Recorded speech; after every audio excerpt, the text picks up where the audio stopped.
Hello, and welcome to Nursing Research Tips, a show dedicated to sharing best practices, tips, and other resources within the areas of nursing research and evidence-based practice. I'm your host, Jenny Barrow, Associate Professor of Undergraduate Nursing, who specializes in teaching students real-world content to help transform their future nursing practice. I enjoy taking the boring world of research and EBP and making it come alive for my students, and that's what I intend to do with this podcast.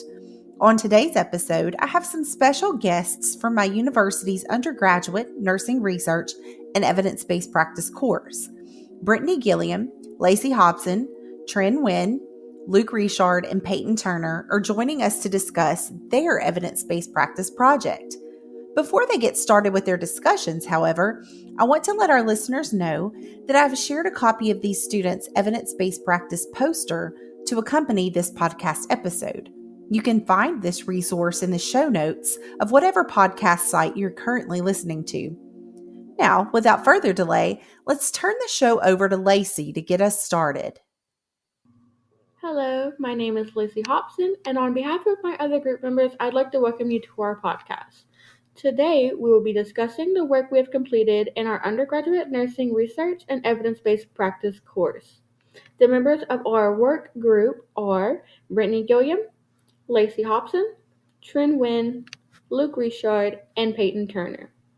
We are all undergraduate nursing students at McNeese State University in Lake Charles, Louisiana, and today we will be discussing our project titled Implementing Technology-Based Fall Prevention Strategies for Hospitalized Adult Patients to Reduce Fall-Related Injuries. We're excited to share our findings and insights with you, so let's jump right in. Thank you for introducing your team to our listeners and for providing us with a teaser about what your group's project was about, Lacie. Fall prevention is such a common quality improvement target for multiple acute care and long-term care settings. Despite multiple years and decades of implementing bundled fall prevention best practices and implementing evidence-based fall risk assessment screenings, patient falls continue to be a major issue plaguing healthcare. I'm interested to see what your team discovered related to the implementation of technology-based fall prevention strategies. So, Lacie, can you tell our listeners why your group felt that this was an important topic to the nursing profession? We chose this topic for our project because falls are one of the leading preventable causes of injuries, morbidity, and mortality in hospitals, especially among older patients.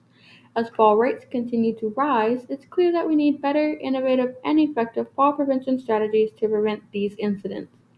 One of the biggest challenges is providing continuous, close supervision for high-risk patients, which is something that becomes even more difficult for nurses who are managing multiple patients during a shift. Traditional, non-technological fall prevention methods like patient fall bans and regular safety checks are still widely used, but continue to result in elevated fall rates. In addition, outdated technology that is utilized frequently causes false alarms, contributing to alarm fatigue. Alarm fatigue occurs when nurses become desensitized to the constant sound of alarms, especially when they're triggered by non-critical events. This has a negative impact as nurses may take longer to respond to alarms or even ignore them entirely, which increases the risk of missed falls and delays in care. This is where newer technology comes into play. Tools such as motion sensors, patient video monitoring systems, smart socks, and proximity notification systems are just a few examples of newer technology strategies that are used to prevent patient falls. These newer technologies are advanced, meaning they can differentiate between actual falls and non-critical movements, reducing unnecessary alarms and the chance of alarm fatigue, while increasing the ability to safely monitor patients and provide earlier intervention. By minimizing false alarms, nurses can focus on responding to real emergencies more quickly without becoming overwhelmed or desensitized to constant alerts. By integrating these advanced technologies into nursing practice, nurses can better monitor their patients, reduce alarm fatigue, and ultimately provide improved patient safety. This not only helps lower fall rates but also reduces injuries, making hospitals safer for everyone. Thanks for explaining some key background information about the various factors that continue to make fall prevention a key focus for healthcare improvement. Lacey, you mentioned some very interesting technology based strategies. So I'm interested in learning more about that as your group's presentation continues. Now, Peyton, can you tell us what your group did next within this overall evidence based practice project? Now that the significance of our group's research on fall prevention strategies has been established, I would like to dive into my group's evidence-based practice question regarding this content. The question is in a PICO form, PICO, addressing a specific population, intervention, comparison to another intervention, and the outcome of the interventions and how they compare. The format of this question serves to ensure that the group study is not too broad to be considered accurate or significant. Our evidence-based practice question reads, in older adults admitted to inpatient hospitals, how does technology-based fall prevention strategies compare to traditional, non-technological interventions in reducing fall-related injuries? This evidence-based practice question is what led the literature search and the entire study. Thank you for sharing your group's PICO question with our listeners, Peyton. This question served to focus your group's investigations into the literature. Can you tell us more about how you used the PICO question to help you find published research studies about your selected topic? For our literature research portion, my group and I used our PICO question to lead our search for high quality and reliable sources for this study.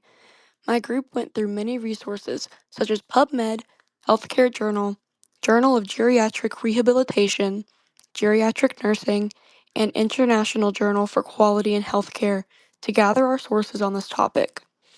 A few keywords used to narrow our search include, in quotes, non-slip socks and fall prevention and inpatient, as well as, in quotes, fall risk and sitters. In addition to the keywords, we also narrowed down our literature search by using the search limiters or filters. These filter settings helped us narrow down our search even more by only showing the articles that were published within the last 5 years, peer-reviewed, quantitative, medical journals, and nursing journals. Our literature search was not a walk in the park for me and my group. We had our ups and downs throughout the process. Some things that I personally believe we did well was our use of the keywords. Everyone's articles that they found were all very well tailored to our PICO question and gave us substantial and useful evidence to put forth for our study. Some things I believe we have room to improve upon are consistency and staying on topic for our articles, because some articles we found, even with the keywords and filters, still did not give any insight to our PICO question specifically. A tip I would give another student for the literature search would definitely be to use the search limiters and filters provided in these journals, as they save a tremendous amount of time for you and your group. I appreciate that you shared some helpful insights into your group's literature search process, Peyton. I'm glad that your group found some great articles after tailoring your keywords to fit your PICO question. However, as you mentioned, those keyword searches are not always foolproof. There are usually some studies that come up that leave you puzzled because they literally have nothing to do with the topic you were searching for. A good tip is to sort your search results by the most relevant and then proceed to screen those potential sources by reading their titles. A well formatted research study title should provide the prospective readers with the key concepts or variables and populations under study in that particular article. If the title does sound promising, then you can screen the source further by reviewing the study's abstract, which is generally around 250 words or less. Between that title and the abstract, you should be able to decide if the source is worth keeping for a more in depth full text reading. Now, after your group reviewed the retrieved peer reviewed studies, what key evidence did you discover about your group's particular PICO question? For our group, to better understand fall prevention strategies, we conducted a detailed literature review. Our review focused on high quality studies that address our research question. Each of our team members analyzed one study, looking at its credibility and key findings. We then compiled our insights into a summary table, which helped us clearly identify common themes and the most effective interventions. Most of the studies we reviewed were conducted outside the United States and focused on hospitalized adults at high risk for falls. One of the biggest takeaways was that using technology based interventions led to a noticeable drop in fall rates by as much as 72%, 50%, and 33%. This shows that technology can play a major role in keeping our patients safe. On the other hand, traditional restraints were far less effective. One study found that 22.7% of patients who were restrained still fell, while only 2.7% of patients without restraints experienced a fall. This suggests that restraints may not be the best approach to fall prevention. When we looked closer at different interventions, some stood out as particularly more successful. For example, smart socks, portable video monitoring, and non slip socks all showed significant improvements in reducing falls.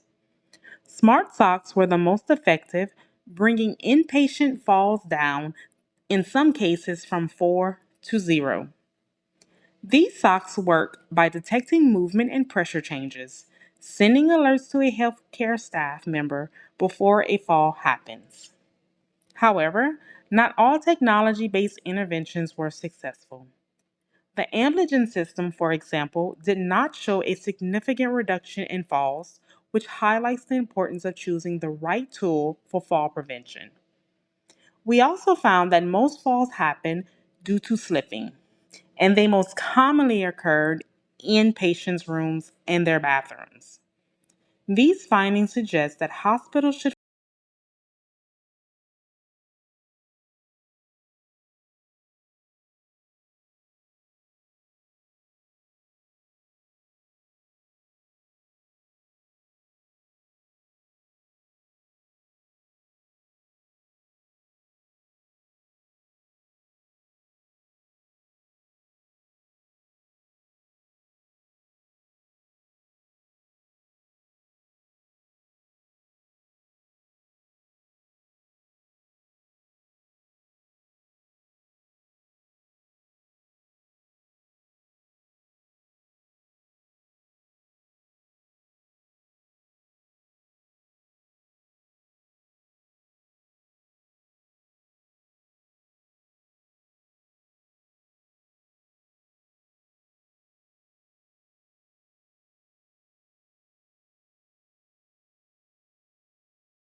Excellent discussion of the studies that your group reviewed, Brittany. It does seem that the sources that you reviewed supported the use of technology based fall prevention interventions over the more traditional interventions like restraints. With all the legal ethical issues surrounding mechanical or chemical restraint use, that really isn't surprising. I personally love the idea of smart socks. What a fantastic idea!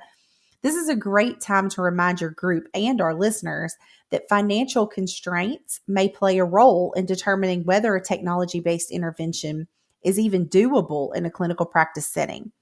It's also typically not a good idea to make practice changes based on the results of just one study that supports an intervention.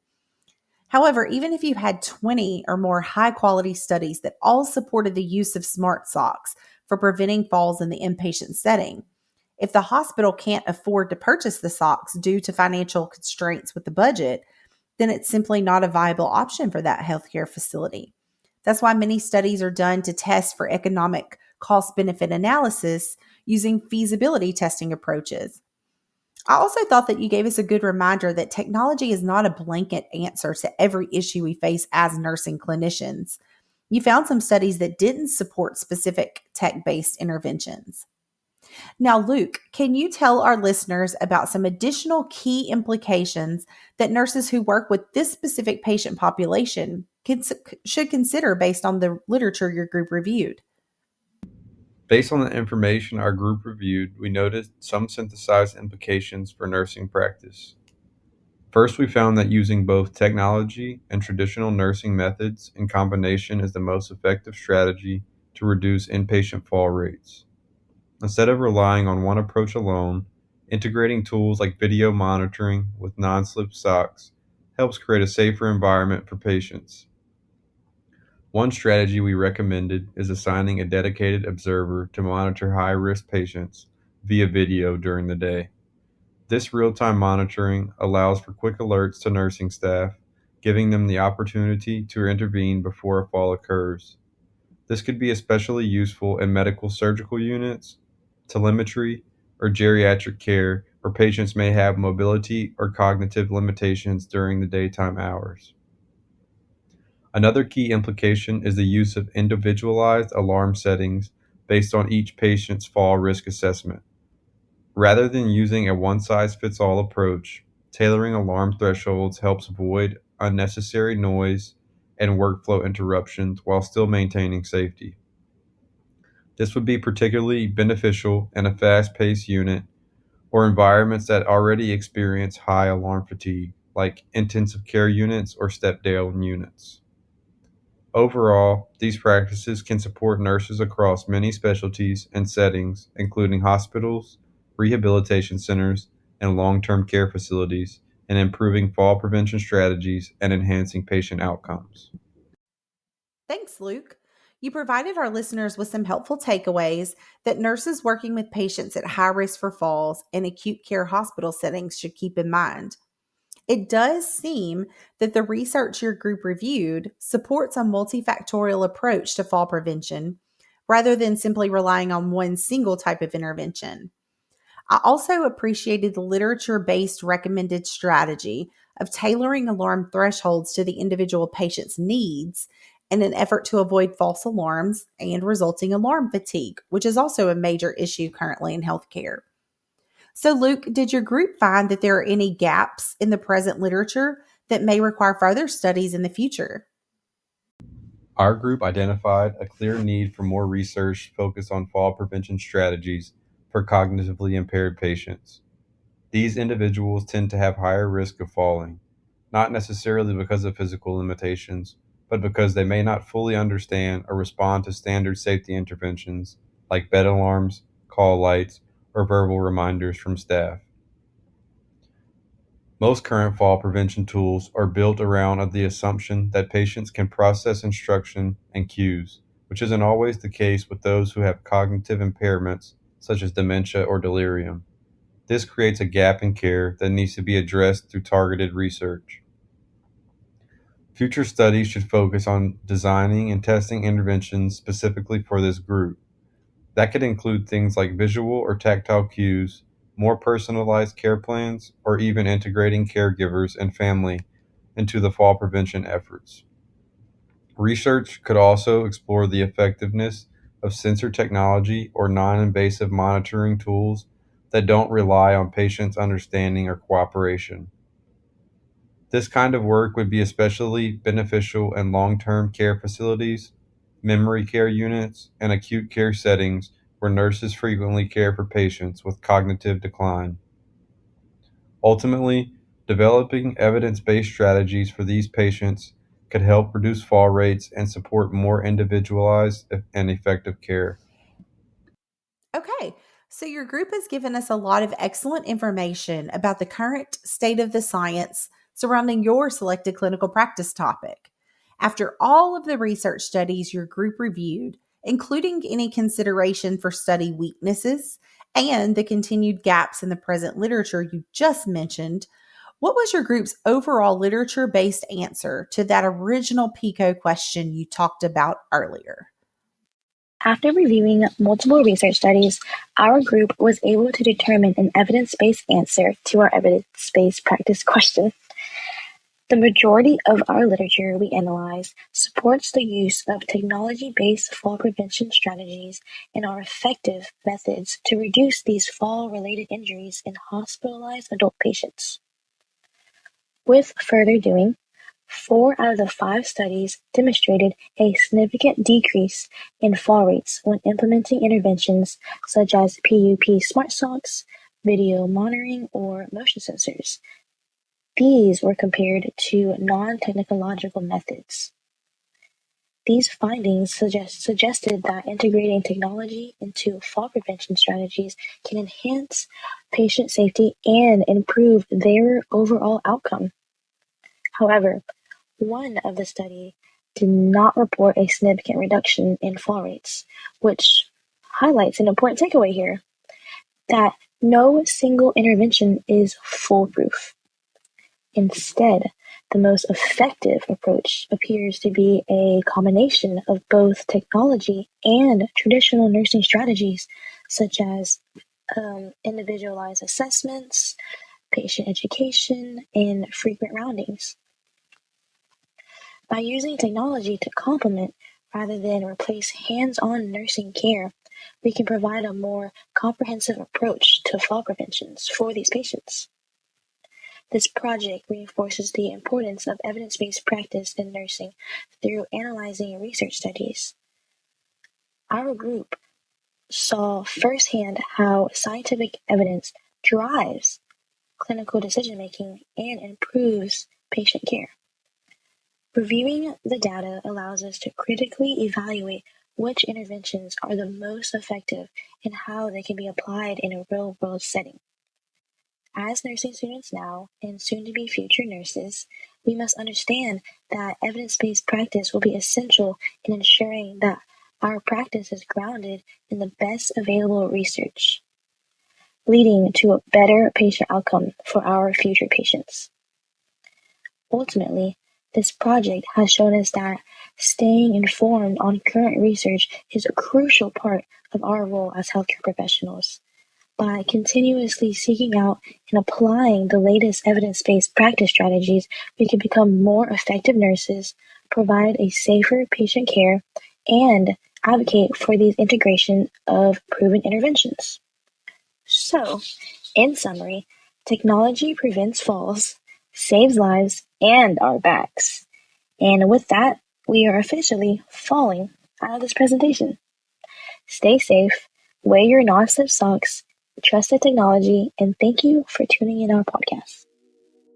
Thank you for wrapping up your group's discussion, Trinh.